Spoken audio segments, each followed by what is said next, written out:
Alô, pessoal. Eu queria explicar aqui uma noção que todo comunista aprende desde pequenininho e que o pessoal da direita não aprende nem aos 90 anos de idade. As noções são um pouco simplórias, um pouco esquemáticas demais, mas elas são verdadeiras e funcionam. Precisaria complementá-las e aperfeiçoá-las, mas se você não pode fazer isso, pelo menos a noção elementar delas o comunista aprende desde pequenininho. É a noção de infraestrutura e superestrutura. A sociedade é dividida então nessas duas partes. O que é a infraestrutura? É basicamente a organização econômica e o esquema do poder armado. Então, quem tem o dinheiro e quem tem as armas.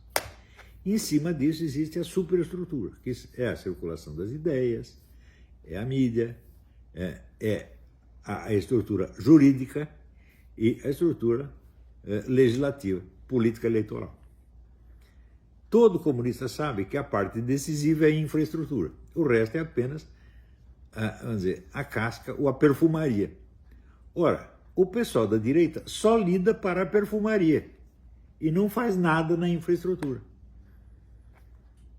Você está entendendo? Então, por exemplo, isto que eu falei a respeito, vamos dizer, da classe universitária, eu estou me referindo à formação da classe política, à origem da classe política, a origem e fundamento da classe política. E não estou falando da atividade parlamentar em si. Toda hora aparece gente pedindo o meu auxílio para um projeto de lei. A minha resposta é assim, eu sempre ajudo, mas no fundo eles vão tomar no cu. Você está entendendo? Porque isso aí, se você já está lutando por um projeto político, você já está na superestrutura da superestrutura da superestrutura. Você está lá em cima, você está voando no ar. Você não está na terra. Não é aí que tem que lutar, gente.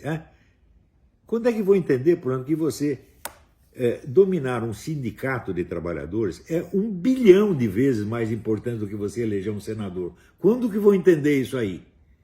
Que você dominar uma escola, da onde vão sair mais tarde os políticos, é muito mais importante do que você votar nesse ou naquele político. Gente, quando lançaram a candidatura do Bolsonaro, é claro que eu apoiei, não podia deixar de apoiar. Mas eu vou dizer uma coisa para você, eleger um presidente não tem importância nenhuma. Vocês estão vendo aí, o presidente não manda coisa nenhuma, porque você tem toda uma infraestrutura montada. E o pessoal comunista domina a infraestrutura, porra! Então, lá em cima você pode botar 1 bilhão de conservadores lá no Senado, não vai mudar nada, porra! Quando é que vão entender isso?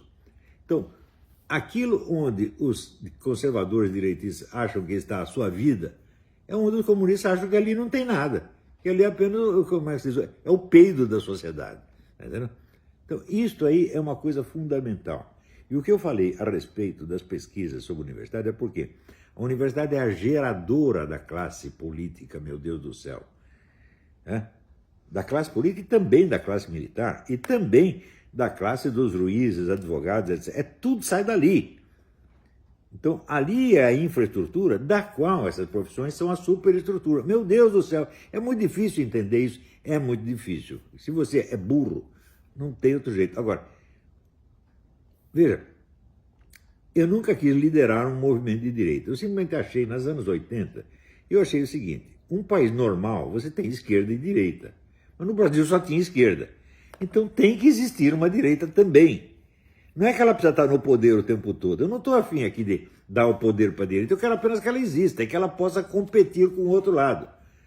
Mas do jeito que o pessoal está fazendo, eles não estão entendendo como funciona. Eles estão competindo apenas no aspecto superficial, não profundo. Então eles têm cargos, mas não têm poder. Você está lá, você tem que ser um presidente da República. O que o presidente da República manda? Nada, nada. Qualquer chefe do narcotráfico na Vila Inhokunhé manda mais do que ele. O narcotráfico tem um poder imenso. Porque ele domina aqui, não só o dinheiro, mas ele domina as pessoas, meu Deus do céu. Você quer saber o que é o poder? O poder pode ser definido da seguinte maneira. Quantas pessoas te obedecem? Eu, quanto poder eu tenho? Nem zero. Ninguém me obedece. O pessoal ouve, aprende um pouquinho e até respeita e bate nas provas. Quanto obedece? Ninguém. Se obedecesse, essa pesquisa que eu estou falando já estava pronta 10 anos atrás. Mas eu aqui não dou ordens, eu no máximo posso dar... Eu, como um intelectual, eu só posso dar sugestões. Porque para você ter o poder, você tem que ter um esquema de poder. E o esquema de poder é o seguinte: você pode premiar quem obedece e castigar quem desobedece. Como é que eu vou castigar? Não tenho medo de castigar ninguém. Posso, no máximo, xingar, mandar tomar no cu, que é exatamente o que eu estou fazendo. Só que é o seguinte: ouvir isso aí, vai tomar no cu, não dói. Então, vocês têm que criar um esquema de poder. E eleger pessoas não é criar um esquema de poder. Eleger pessoas é colocá-las dentro de um esquema de poder que já está dominado pelo outro lado. É só isso que vocês fazem. Então, agora, por exemplo, as eleições municipais. Precisamos participar das eleições municipais. Isso não tem importância nenhuma. Importa o seguinte: quem é o presidente do sindicato, quem é o presidente do clube, quem é o presidente da Sociedade de Amigos do Bairro, quem é o presidente do sindicato, está entendendo? Quem é o pregador da igreja. É isto que interessa, porra. Cargos eletivos, se são eletivos, é porque eles fazem parte do esquema formal, que é o enfeite da sociedade. É o adorno democrático da sociedade. E todo mundo só está atuando aí. Mas eu já expliquei isso 20 ou 30 anos atrás. Não adianta, porque o fascínio do aparato jurídico eleitoral é muito, porque ele coincide não apenas com as ambições políticas, mas com a ascensão na vida social. Então o pessoal não sabe, você quer lutar contra, quer derrotar o comunismo ou você quer subir na vida? Eu falo, bom, você tem que escolher. Às vezes, dá para fazer as duas coisas ao mesmo tempo, mas você não pode exigir. Você vê, eu estou nessa luta aqui, vai fazer mais de 40 anos. Eu comecei a me dar um pouquinho melhor porque eu mudei para cá. Antes, veja, eu morava num prédio que chamava o Favelão, gente. Eu estava reclamando, estava muito triste? Não. Eu estava complexado porque eu não tinha dinheiro? Não. Eu sempre fui um cara orgulhoso, eu não dependo do dinheiro, eu sou pobre orgulhoso, porra. Uma vez eu lembro que eu fui no lançamento de um livro, o livro do Roberto Campos. E as pessoas me pararam na porta, falaram, cadê o seu convite? E eu olhei para ele de cima e falei, eu sou o Olavo de Carvalho, você sai daí. E entrei. E eu sei quem sou. Não adianta você me criticar por defeitos que eu não tenho, nem me elogiar por qualidades que eu também não tenho. Eu, nesta terra aqui, eu sou o único juiz de mim mesmo. No outro mundo eu tenho um juiz que é Deus, que é um juiz mais bondoso do que eu. Ele me perdoa mais coisas do que eu perdoo. Então, eu não aceito o julgamento de ninguém, não adianta você me dar a sua opinião sobre mim. Eu não estou interessado na sua opinião, eu estou aqui para ensinar você, não para aprender com você. Esse professor que chega, não, aqui eu aprendo muito com vocês, é um charlatão, é um vigarista, porra. Nenhum professor aprende merda nenhuma com seus alunos, porra. No máximo ele aprende assim, como eles são burros e como vencer a burrice deles. Esse é o máximo que o aluno pode ensinar. Então, eu não estou aqui para ouvir sua opinião, eu estou cagando para a opinião de quem quer que seja. A opinião que eu quero ouvir, eu pego um livro, leio, vamos ver, sei lá, o que disse aqui o Max Weber, o que disse o Aristóteles, o que disse o Leibniz, aí sim, o que disse Platão. Essa opinião eu quero ouvir, porque eu queria dizer Aristóteles, todo estudo começa com o recenseamento das opiniões dos sábios. Não é das opiniões do Zé Mané, porque os Zé Mané são em número excessivo. Não dá para você coletar a opinião deles. Então, gente, eu vou repetir. O que precisa fazer é imediatamente ter uma pesquisa sobre as teses universitárias aceitas para exame e aprovadas. E não é para saber quantas são de esquerda, quantas são de direita. Não estou falando disso. Porque se o sujeito escreve lá uma tese explicando a economia de mercado, teoricamente ele é da direita, só que isso não faz mal nenhum para os comunistas. Os comunistas aceitam isso. O comunista aceita a economia de mercado desde o tempo do Lênin, porra. Se eu falo da NEP, Nova Economia Política do Lênin, era economia de mercado, porra. Quando formaram o Partido Comunista nos Estados Unidos, qual é a instrução que Stalin deu para eles? Esqueçam o proletariado. Tratem de ganhar só pessoas que têm dinheiro e fama. Você está entendendo? Então, não é esse direito que é comunista e anticomunista. Eu quero que você ache se existia alguma tese anticomunista. Por exemplo, quantas teses existem sobre o Holodomor, a destruição dos ucranianos pela fome, na Universidade Brasileira? Nenhuma. Se algum bisneto de ucraniano que lá no meio, sabe, do Rio Grande do Sul fez uma tesezinha que ninguém prestou atenção. Isso é o máximo. Quantas teses você tem sobre o aparato de propaganda comunista no Brasil e no mundo? Nada. Você vê, esse rapaz que fez o livro 1964, Elo Perdido, ele morre na Polônia, não, na Tchecoslováquia. E é por isso que ele conseguiu fazer, porque se tivesse no Brasil não conseguia. Pergunta para mim, alguma universidade deu dinheiro para ele fazer isso? Não, ninguém deu, ele fez sozinho. Pergunta para mim, todos os estudos que eu fiz sobre comunismo, alguma universidade me deu dinheiro para fazer? Não, eu fiz sozinho. Nunca pedi dinheiro para ninguém. Sabe como é que eu publiquei o meu livro, Nova Era Revolução Cultural? Eu pedi para minha amiga Estela, inventa aí uma editora e você publica o meu livro. Eu fui pedir para alguma editora, por favor, seu fulano, publica o meu livro. Nunca! Eu publiquei o livro, sabe o que aconteceu? A primeira edição esgotou no dia do lançamento. Graças à inteligência da Estela. Depois lancei o Imbecil Coletivo, como é que eu fiz? Eu fundei uma editora e lancei. Fundei a editora da Faculdade da Cidade. O cara me contratou para fazer editor. Eu falei, tá bom, qual é o primeiro livro que eu lancei? O meu próprio livro. Fez um sucesso danado, tinha uma edição por semana. Se eu fosse pedir para um editor, o cara ia me desprezar, né? Você está entendendo? O Brasil é assim, porra. Se as pessoas veem que você tem futuro, elas já querem tomar o seu dinheiro. Eu contei a história do meu irmão, né? O meu irmão criou um cálculo que era considerado impossível, que é o cálculo de otimização de capital de giro. Nenhum computador aguenta fazer isso. E o meu irmão inventou a formulinha que dava para calcular. Levou para um grande matemático brasileiro, cujo nome eu não vou dizer, porque acho que ainda está vivo, né? E o cara riu da cara dele. Daí o meu irmão, humildemente, falou, não, professor, fica aí, examina, dá uma lidinha, amanhã eu volto. Voltou lá no dia seguinte, sabe o que o grande matemático falou?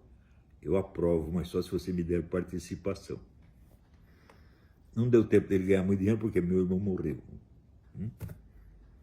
O matemático está vivo ainda. O Brasil é assim, porra. Ou o cartão de expresso faz de importante em cima de você, ou quer ganhar dinheiro nas suas costas. Não tem a terceira alternativa. Terceira alternativa, assim, do sujeito ver, pô, esse cara aqui, ele tem talento, esse cara vai dar futuro, vou ajudar, ele vai subir na vida. Ninguém faz isso. Só quem faz isso é este que vos fala. Lancei um monte de gente na praça, o cara faz sucesso. Faz sucesso, dali 3 anos, tá falando mal de mim. É ou não é? Vou até dizer, o Heitor de Paula. Lancei o Heitor de Paula no Mídia Sem Máscara, fez sucesso, falei bem dele, fiz prefácio pro livro dele, etc, etc. Daqui a pouco ele vê uma foto minha do lado do Gilmar Mendes e acha que eu estou associado com o livro. Está dizendo que eu estou ligado com o Gilmar Mendes. E o cara, pô, eu estava lá na universidade aqui no... Harvard. Estou lá em Harvard. Daí tem um cara tirando foto e vê o Gilmar Mendes e o cara tira uma foto minha do lado do Gilmar Mendes. Isso é toda a minha ligação com o Gilmar Mendes, toda. Daí o cara já vem fofocar. Isso é coisa que se faz? Não, mas é coisa de brasileiro, você está entendendo? Quer dizer, o brasileiro, quando ele não dá para ele olhar você de cima, ele já quer tirar algum proveito. Ele tira o proveito, daí não precisa mais de você, ele joga você fora. Eu tenho uma amiga, Meg Petit, ela diz, o problema do brasileiro é que eles não conhecem os 10 mandamentos. Eu digo, pura verdade, pura verdade. Quando você vê a educação religiosa dos americanos, é um negócio impressionante, impressionante, desde o século passado. Agora, no século passado não, século XIX, o que era a educação religiosa do brasileiro? Era um monte de padre comendo empregado. Que quando chegou o novo enviado do Papa, Dom Vital, viu a putaria geral, Era tal de padre casado com 3 mulheres, padre maçom, etc. Ele tentou dar um jeito na coisa, sabe o que aconteceu? Prenderam o Dom Vital, ele foi parar na cadeia, porra. Por quê? Tentou botar ordem na igreja. Enquanto isso, você vê a educação que os caras aqui nos Estados Unidos eram protestantes, era cristã. E era um negócio muito sério. E nos católicos também era sério. Viu? A educação católica aqui era tão séria, que quem foi que acabou com o Ku Klux Klan nos Estados Unidos? Foi os católicos. Como é que eles acabaram? Na porrada, briga de rua. Quantos católicos você conhece que topam briga de rua? Com ateu, com qualquer que seja, com o Klux Klan? Ninguém. Com o PT? Nada. É todo mundo bonzinho, né? É tudo que nem o Rubens César Fernandes, que era do movimento Viva Rindo. O negócio é só ir lá para Brasília para pegar dinheiro, e daí nós subimos o morro com a florzinha na mão. Pô, assim não dá, gente, é? Então, é o seguinte, precisa tomar consciência de que existe infraestrutura e superestrutura. A luta na infraestrutura não é pública, né? Ela é discreta, ela é anônima, é o trabalho de formiguinha. Mas é o trabalho fundamental, né? Por exemplo, todo mundo conhece os nossos senadores. Bom, você conhece o presidente do sindicato dos ferreiros, sei lá, de Vila Nhocuinha? Não, não conhece. Mas esse cara tem poder real. Por quê? Poder é o número de pessoas que te obedecem. O senador, quantas pessoas ele tem que obedecer? Não tem ninguém, ao contrário. O senador tem que ir pedir, pelo amor de Deus, para os seus eleitores. Ele tem que obedecer ao eleitor. O senador não tem poder. Quando é que vão entender isto? Ele tem apenas o poder oficial, o poder legal. Mas o poder legal e nada é a mesma coisa. O poder legal é apenas um papel. Agora, o presidente do sindicato, ele diz, tal dia nós entramos em greve. Todo mundo para e faz greve. Esse tem poder. Está entendendo? Então, está na hora de começar a disputar o poder verdadeiro e não o brilho. Né? Então, lembre aquele negócio aquela regra do Ronald Reagan. Você pode, nesta vida, você pode conseguir tudo que você quer, contanto que você não faça questão de levar um mérito. Então, é assim. Bicho, eu digo para vocês, eu mudei o curso da história do Brasil. Se nos anos 80 eu dissesse, eu vou derrubar a hegemonia comunista e vou abrir espaço para outras ideias no Brasil, todo mundo ia rir da minha cara. Por isso eu não falei para ninguém. Eu fiz o plano secreto e comecei a botar em prática. Como é que eu consegui? Primeiro, através de livros. Não foi com artigo de jornal, não foi com internet, não foi falando. Livro tem uma força que vocês não imaginam. Artigo de jornal e internet passa, o livro fica. E tem que ser um livro de altíssima qualidade, não é assim, mediano. Vocês têm que caprichar e fazer coisa melhor do que o seu inimigo, porra. Por que você acha que os caras têm medo de mim? E ficam falando de mim pelas costas? Porque não tem cara para enfrentar o livro. Nem ler livro, pô. O cara às vezes reclama de uma coisinha que ele leu na internet. É isso, o máximo que faz.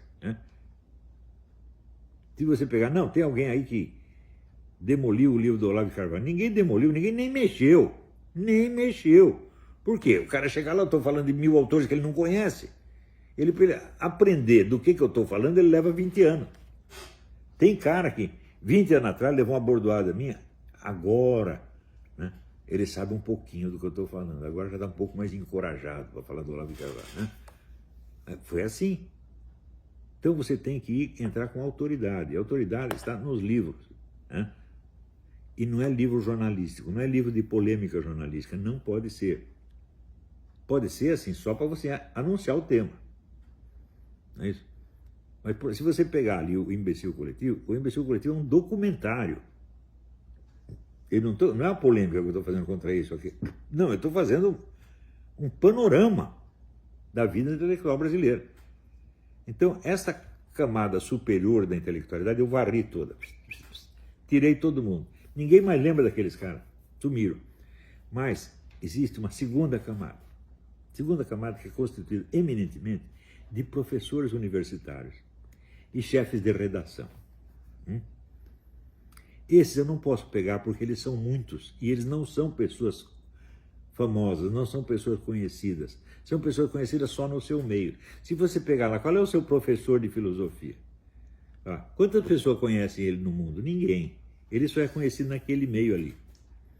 Então, naquele meio, ele é o importante e eu sou zero. Agora, se você perguntar assim, qual é o autor brasileiro que teve mais elogios dos principais filósofos brasileiros? Só eu. Ninguém mais teve. Se você pegar ali o Gilberto de Mello Kujaves, o Ernildo Stein, até filósofos estrangeiros, Mendo Castro Henriques, Desidério Murcho, né? O brasileiro de projeção internacional, como Alexandre Costa Leite. Só eu recebi elogio dessa gente. O professor dele não, mas acontece o seguinte, lá dentro da escola ninguém me conhece, mas conhece o professorzinho. Então esse professorzinho, para ele, é tudo. É autoridade intelectual. É este que você precisa cortar a cabeça.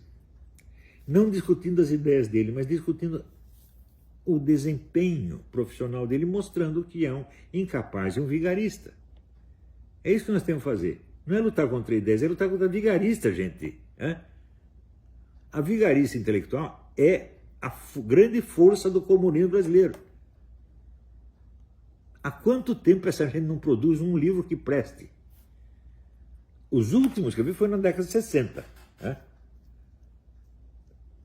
O Homem do Escravismo Colonial, né? Alguma coisa lá do Carlos Heitor Coni, que nem é bem esquerdista, mais ou menos esquerdista. Né? Nos anos... Agora...